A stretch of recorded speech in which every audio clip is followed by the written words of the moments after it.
different than most people. You can either live your dreams or live your fears. And I think the majority of people actually are not living their dreams, but are living their fears. So I want to ask you a question. What are your fears? What are you afraid of? What are you scared of? Because we all have fears, don't we? We all have something that's blocking us, that's holding us back. And as we begin to look at life, what we realize is that the reason that most people are not living out their true potential, are not doing all of the things that they would really like to do, is because of fear. Some people call fear false evidence or expectations appearing real. I'm reminded of the story of a guy that was living in an area where he had some new neighbors, and these neighbors had a bulldog. And when he came home every day, this bulldog used to chase him about a half a block from his house. Every day, he would have to streak home. I mean, he would just run. This bulldog would be right on his heels. And so he just got tired of that, because he would go home and about a half a block away from home, he would look around for this bulldog and he wouldn't see him. And he would go walking casually along, and this bulldog come out of nowhere, woo, woo, woo, and start chasing him, and he'd run home. So this one day, he just got tired. And so when the bulldog was running after him, he started running. He saw a rock, and he stopped to pick it up to throw at the bulldog. And when the bulldog got up on him, he started barking. He realized the bulldog didn't have any teeth in his mouth. Then he started chasing the bulldog. If you don't get on away from it, because the most the bulldog could have done is gummy, you know. And so, you know what? Most people go through life running scared. Running scared from things that have no teeth in them, because they're false expectations appearing real. That, see, we're brilliant enough to scare ourselves to death. You realize that? There are some people actually who get a kick out of scaring themselves to death. I remember the last frightening movie I saw. It was The Exorcist. I will never forget. I was so frightened when I came home. I'll never forget. I drove in the driveway, and I had already called my former wife and said, listen, turn the lights on. I was coming in the driveway, and I was getting out of the car, and all of a sudden I couldn't get out. I started blowing my horn. I said, Madeline, they got me, they got me. She came to the kitchen with and said, take your seatbelt loose, fool. I said, oh, okay. I was frightened out of my wits. But there are a lot of people who they get off on that. They love it. I'm a person, my brother is a paratrooper. My twin brother, he's in the military, career man. I would love to jump out of an airplane to parachute. I'm scared, though. I mean, I really admire my brother for that. I would really love to be macho man like that. What are the things that you fear that's been keeping you from living your dream? That's been keeping you from doing some things that you would like to do? Just think about those things. And how do we begin to handle that? Abraham Maslow said that life is about growth. And he said, you can either go back to your comfort zone, and there you won't find any growth, or you must be willing to go forward and face your fears again and again and again, because you're never going to have a fear-free existence. I mean, some fear is acceptable and legitimate. There are some things that you really should be afraid of. Now, you shouldn't allow it to immobilize you. You acknowledge it, you take it into account, and you carry yourself accordingly. There are times that we should proceed with caution. But it's the difference between being stopped by fear. It's the difference between having a fear and the fear having you. So what do? One, acknowledge it, and knowing that it's okay. Don't condemn yourself for being afraid. It's perfectly fine to have some fears. You acknowledge your fears, you embrace those fears, and then you move on. You act on whatever it is that you fear. Because once you embrace it, see, what you resist will persist. What you resist will persist. So one of the most important things is to begin to embrace your fear. The fear of bodily harm, that's legitimate. When I was a disc jockey in Columbus, Ohio, you know, I was young, about 22, 23, thought I was tough, and I was on the air, and Al Green, who was a great performer at that time and still is now singing gospel music, had a record. His first hit record was Back Up Train. So a guy came in the town and was impersonating Al Green. I happened to know Al Green because I'd already booked him. And so when I found out this guy was impersonating Al Green, I came on the air and did an editorial about it, and I exposed him. He was a rather big fellow, and so he had the word out that when I see this guy Les Brown, the disc jockey, I'm going to knock him in the mouth for having a big mouth. So I was driving down Main Street in Columbus, Ohio, had my son in a car, and I always had this little saying, hey, if anybody ever put a threat on me, I'm going to make them honor it. So I saw this guy in the street. So I pull around. I said, excuse me, I'll be right back. Got out of the car. I said, hey, man, I heard you said that you were looking for me. I'm Les Brown. He said, you are? I said, yeah. I said, what is it? I'm the one that said that you were an imposter. I said, I want to know what you're going to do about it. He opened his coat and he had a gun there. I say, but whatever I said to hurt your feelings, I want you to know it's all right.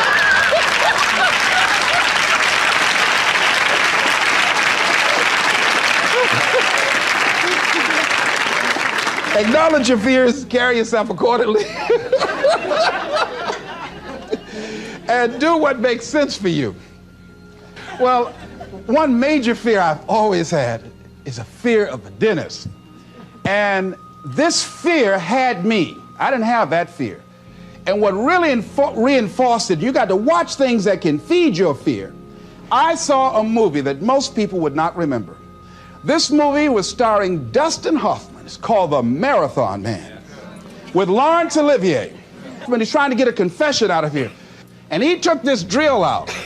Let me tell you something. When he went in Dustin Hoffman's mouth with that drill, I had $1 worth of popcorn. That popcorn went everywhere. Oh! Do you know I could not go to the dentist for 5 years? I had left broadcasting, went to the Ohio legislature, had an impacted wisdom tooth. Now that hurts. And I would call, and as soon as the people would answer the phone, I would hang up. That's how frightened I was. Dr. Hamler's office, boom, I'd hang up. Then I got to the point where I could just ask for an appointment. Hello? And I wouldn't give my real name. Because I knew I wasn't going to keep it. I'd give anybody's name, Joe Jiggly Jim, it didn't matter. Then pretty soon I got to the point where I could give my name. It was about 4 years after that, you know. I said, my name is Les Brown. Then I would call back and say, look here, due to my legislative agenda, I won't be able to make it. So the lady finally said on the phone, she said, you're scared, aren't you? I said, no, I'm not. She said, then why don't you come in? I said, that's none of your business. She said, you're not coming in because you're scared. I wish you just would not waste our time. And she hung up. I said, you have no right to do that to people like me, you know? So finally, to make it long and short of it, I was hurting so bad, I said, wait a minute, I've got to do something. And I said, what am I afraid of? Go there and handle it. I said, man, I said, Dr. Hamler, I just can't hear this drill. I mean, if you can do whatever, I don't need to hear this drill, that sound, you know, that's what gets me, that drill. Don't pull that drill out on me. He said, just calm down, calm down. And it wasn't really bad as I thought it was. One of the things you find out that when you face your fears, it's not as bad as you think it is. And when people tell you, I just can't do it, I can't handle it, I mean, really, I can't handle it, what they're envisioning is that they're not going to be here. They're going to clock out like you're going to die. And guess what? We all had occasions when we confronted our fears, we had to do something we felt uncomfortable with, we didn't want to do it, and we did not die. They didn't come take us and put us in a box somewhere. Am I right?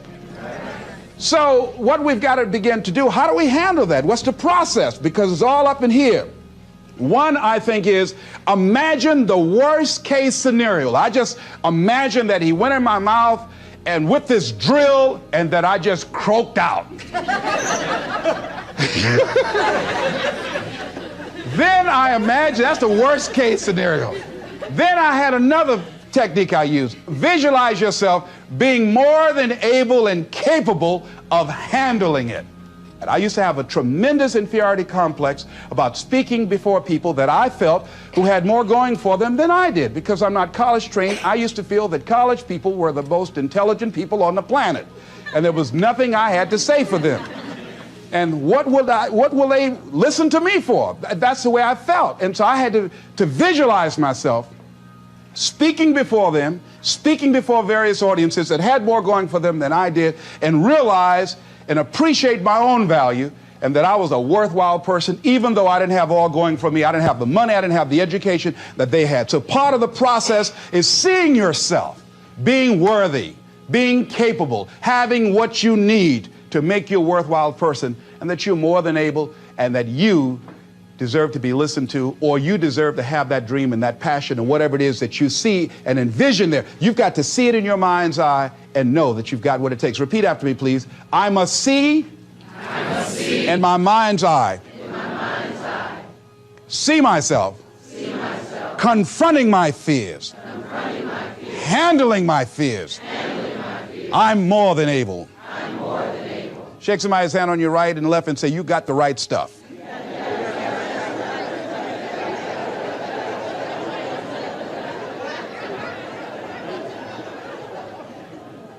So deciding as you look at your life, as you look into the future and say, what fears am I holding on to?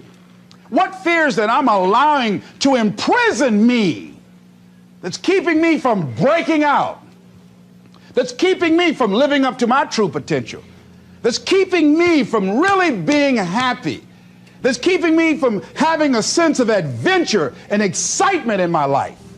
What's keeping me from controlling my destiny? What fears that I'm giving that permission to? Notice what I said, that we must give our permission to fear to immobilize us. Because whatever discomfort you experience, whatever challenges or difficulty that it is, you got to handle it. Got to go up in there and wrestle with it. Will it be easy? No. Will it be challenging? Yes. A friend of mine who's going into recovery. He's been addicted to crack cocaine for years and alcohol. And he was talking about how challenging it was and why he was dreading going into cold turkey. I said, what do you want me to tell you? That it's going to be a picnic? No, it's not. It's going to kick your butt? Yes, it is. Are you going to want to die? Yes, that's a part of it. But that's just what you must go through in order to get where you want to go. And guess what? You are strong enough to do it. You're strong enough, and your life is worth whatever you have to go through to get past this addiction. Whatever you have to do. This dream you got, whatever you want to do, will it be easy to just run out there and do it? No. Will it happen overnight? No. Will it be a struggle? Yes. Will there be times when you can't make ends meet? Yes, that's a part of it. Will there be times you won't know what to do? Yes, that's a part of it. Will you have some opposition? Will things go wrong sometimes? You will have many visits from Murphy. Now, if you're saying, well, who's Murphy? Don't worry.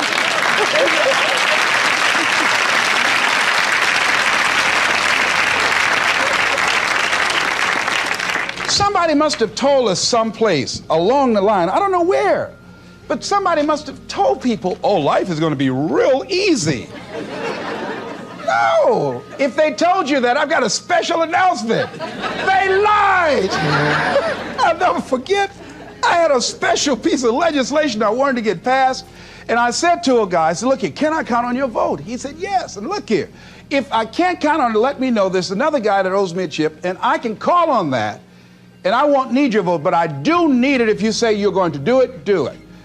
He said, you can count on it. Legislation came up.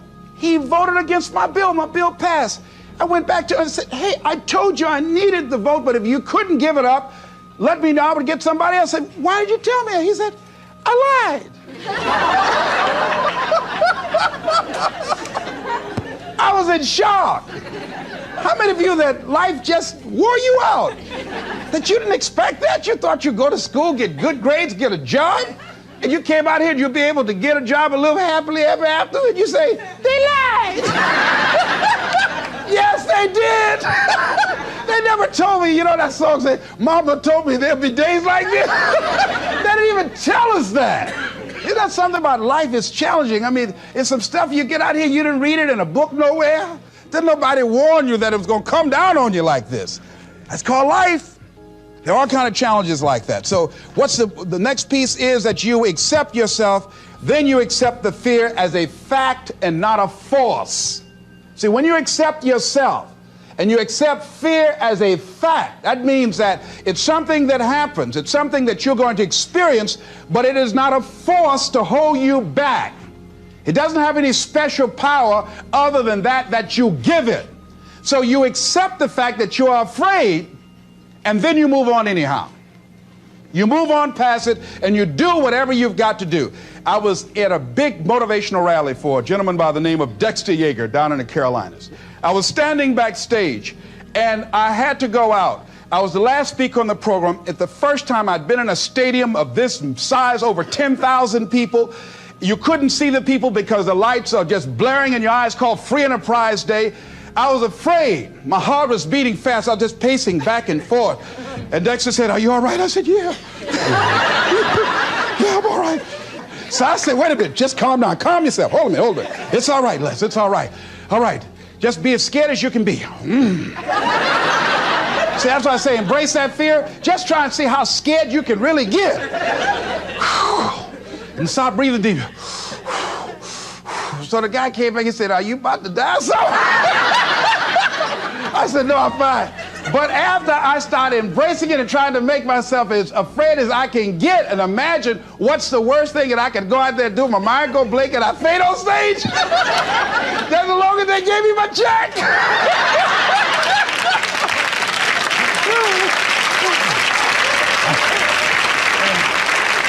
But once I started laughing at myself, I started talking to myself. I said, "You know you scared today?" And I said, I just calmed myself down. And I went out there and I cooked. And that's what you got to do. I had another experience where I was at a major corporation, and it was one of my first major presentations I was going to do for this corporation. And I had 4 other presenters that had large firms. And one of the things that you've got to do is you've got to watch your inner conversation and discipline your thinking and your imagination, because if you don't, your mind will take you on a wild trip. So my mind said, "Hey, Les." I said, "What?" "These guys are going to wipe you out. You can't compete with them." Because I heard these guys sitting over across from me, and they were talking about all that they had going for them. And so I started doubting myself, and I became afraid, and I was thinking, well, maybe I shouldn't go in there. And so I knew then, and this is what I suggest to you, sometimes you got to talk to yourself. Talking to yourself, you know, could be a good exercise. It might be the only intelligent conversation you ever get. So I got up and I went to the bathroom. I started talking to myself and said, "Les Brown, let me tell you something. What do you care about these guys and their firms and all their money? You got 6 children you've got to feed. You got a mama you've got to take care of home. You ain't got nothing to lose."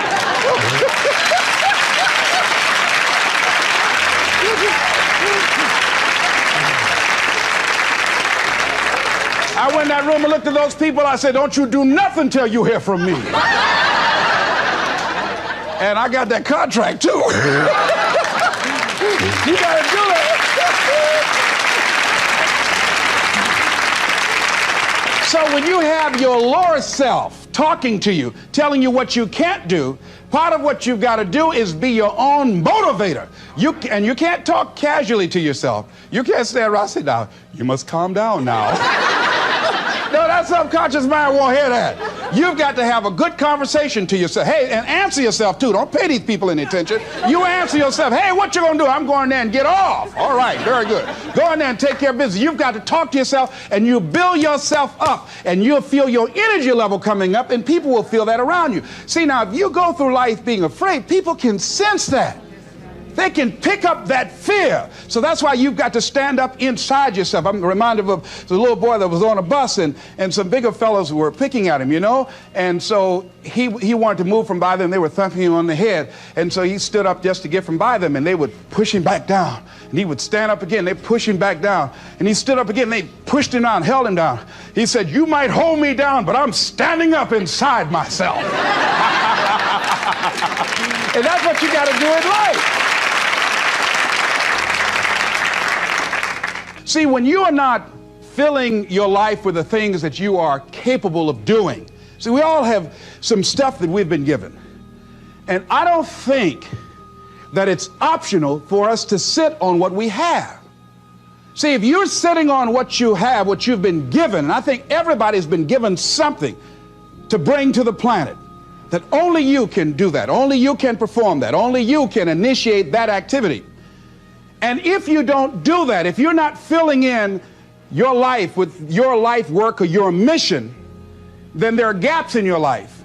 And what we do when we're not living out our true identity, we begin to fill the gaps. We fill the holes with garbage, alcohol, drugs, worry, self-destructive behavior. So when you begin to look at your life and you know that you're not doing what you can do because you have allowed yourself to be held captive by your fears.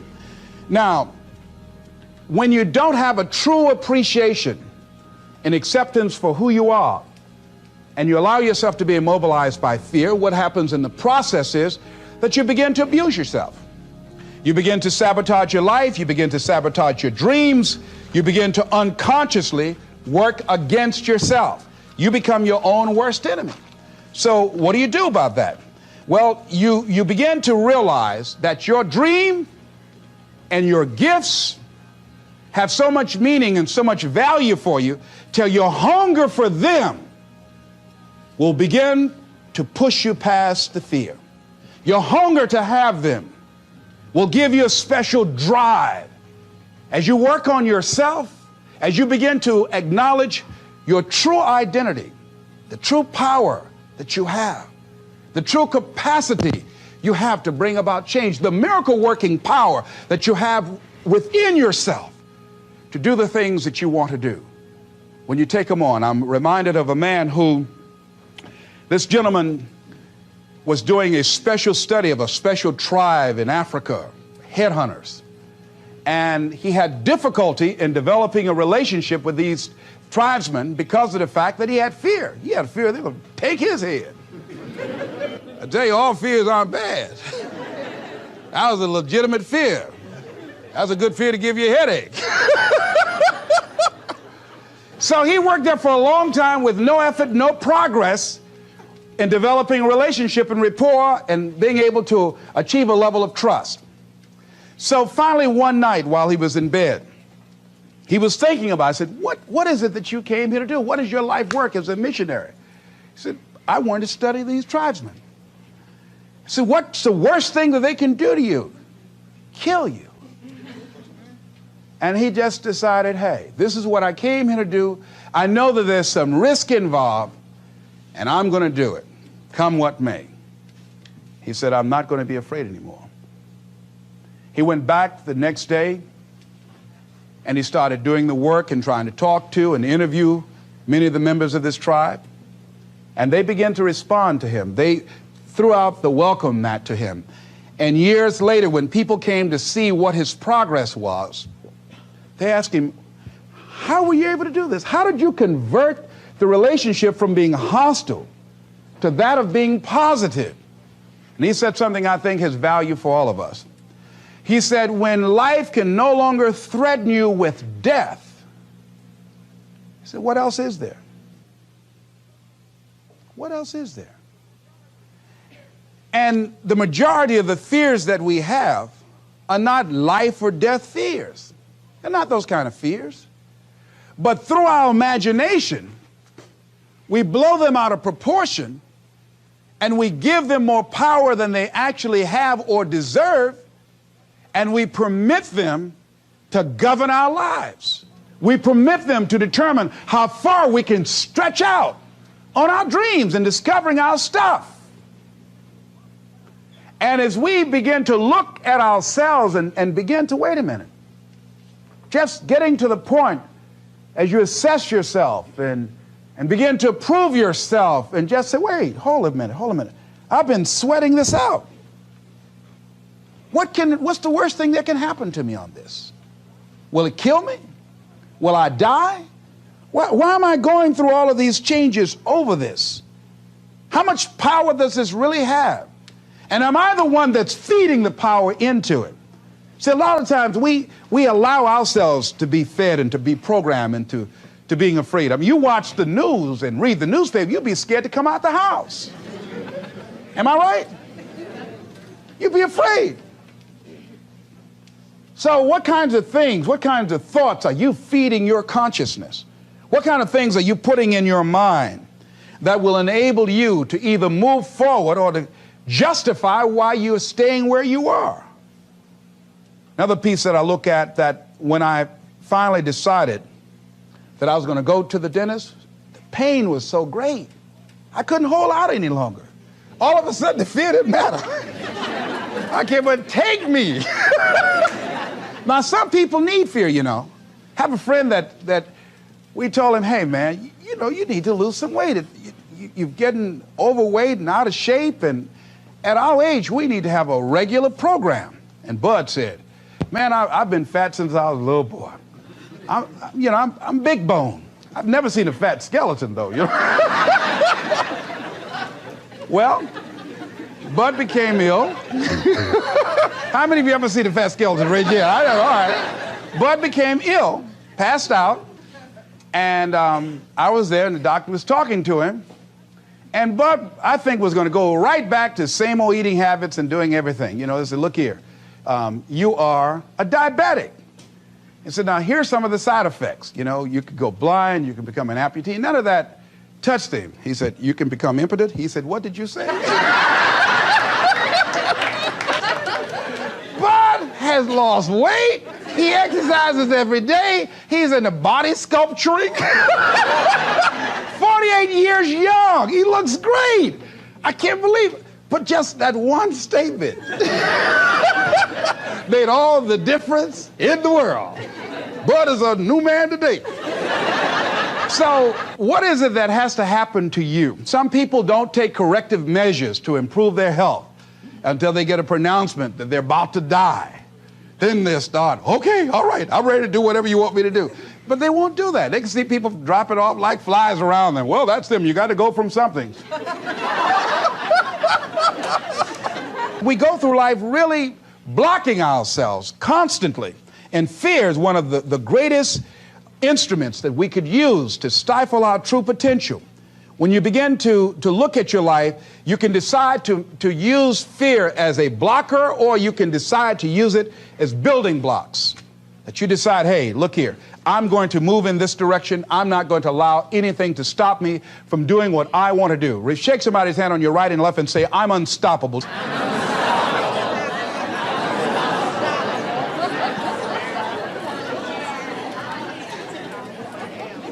See, when you begin to understand and acknowledge your fear, and you go forth anyhow, you go forth in a spirit and a knowing that there's a way that you can begin to handle this. There's a way out here somewhere. There's a solution. What it is that you're seeking, that you have the capacity to whatever comes up, to handle it, to face it. And rather than feeling powerless, you begin to feel powerful.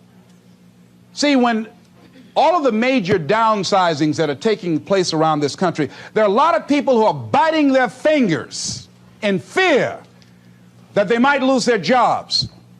But there are few people who have decided within themselves, I'm going to make it. Some people aren't waiting to be cut. Some people are moving on their own because they feel within themselves, I've got what it takes to make it. They're not afraid about tomorrow because of how they see themselves, because of what they feel that they deserve, because of what they feel that they can create for themselves. Because these people have decided, as they look at the future, as they look at themselves, there's a way. Where there's a will, there's a way for me to begin to create a way out of no way. And when you have that kind of consciousness, when you have that kind of spirit, nothing can stop you. Nothing. What would your life be like as you look toward the future, if you decided, I'm not going to allow my fears to stop me, what would your life be like? What would your future be like if you decided to want that which you desire so strongly that it prepares you past your fears, that you experience the fear, as the one book says, feel the fear and do it anyway? What would your life be like? And I'm saying to you that all of us who have been entombed by fear have the capacity to resurrect ourselves and to resurrect our dreams. All of us have the capacity to do that.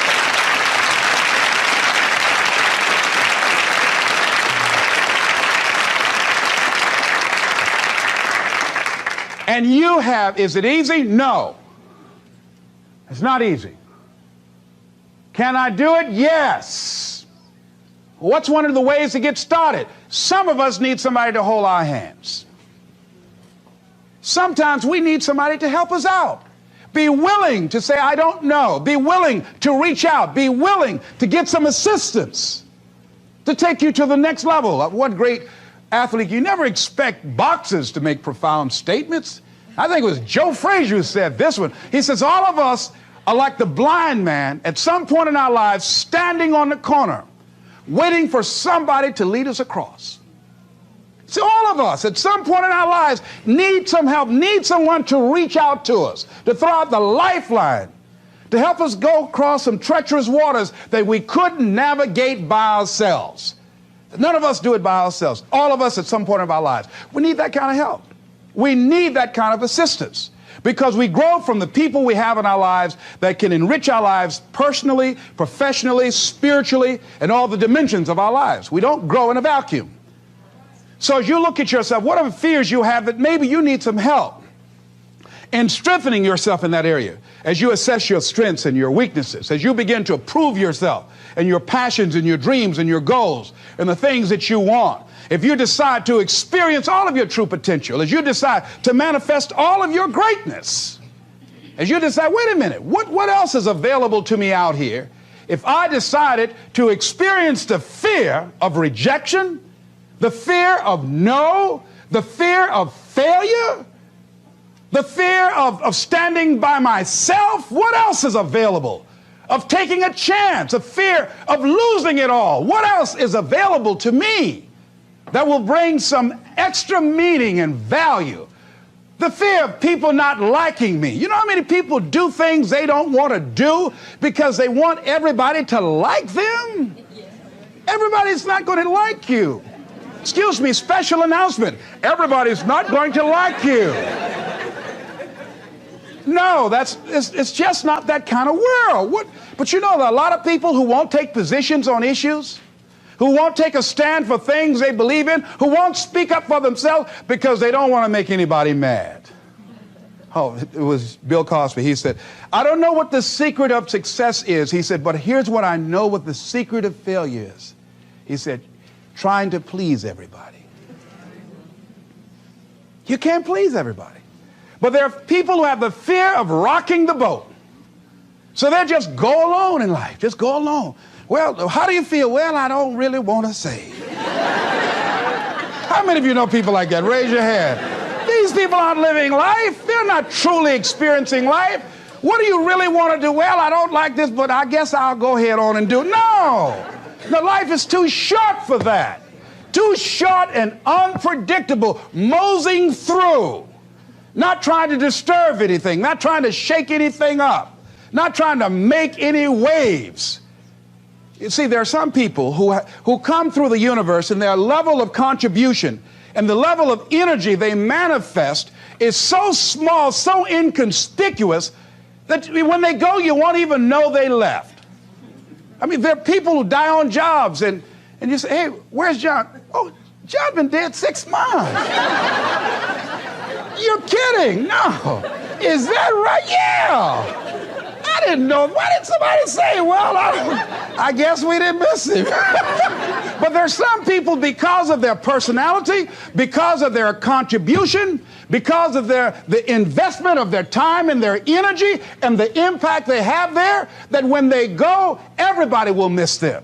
See, when Mother Teresa checks out, everybody will know. When Rosa Parks, everybody will know. Nelson Mandela, everybody will know. Why? Because of their contribution. See, but there's some people, because their contribution is so small, no one will care. So I'm saying, before you are boxed and buried, decide that you're going to box and bury your fears. Decide that you're going to begin to live life on a new level, seeking out new horizons, that you're going to find more love and more joy and more ways to give more to life. Guy said something, I love this. He says, everything a man does for himself, guess what? He takes with him. But everything he does for others, he leaves behind. So when you begin to say, what is it that I want to leave? What contribution that I want to begin to make? What difference do I want to make in life? What is it that I want to do with the rest of the life that I have left? What chances I need to take? What risks do I need to begin to embrace? What fears do I need to step on? What areas of my life am I dead right now? What dreams? You can either live your dreams or live your fears. You have got to get to a point where you say, I'm sick and tired of living like this. There's got to be more. That's when people go out and strike out on their dreams. That's when people get out of relationships where they're dying together rather than growing together. That's where they leave jobs. So where are you going? Away from here? I don't know.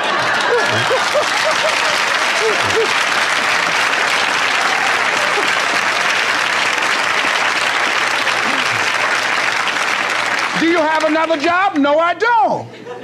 How are you going to make it? I don't know, but I will. See, you will when you put yourself in that kind of situation. I'm reminded of two frogs that were hopping down the road, and they fell into a bottle of milk. And one was hopping up and down for a while, and he drowned. He just gave up. But this other frog just kept on kicking. He wouldn't give up. He just kept on kicking. And pretty soon he churned that milk into butter, and he walked on out.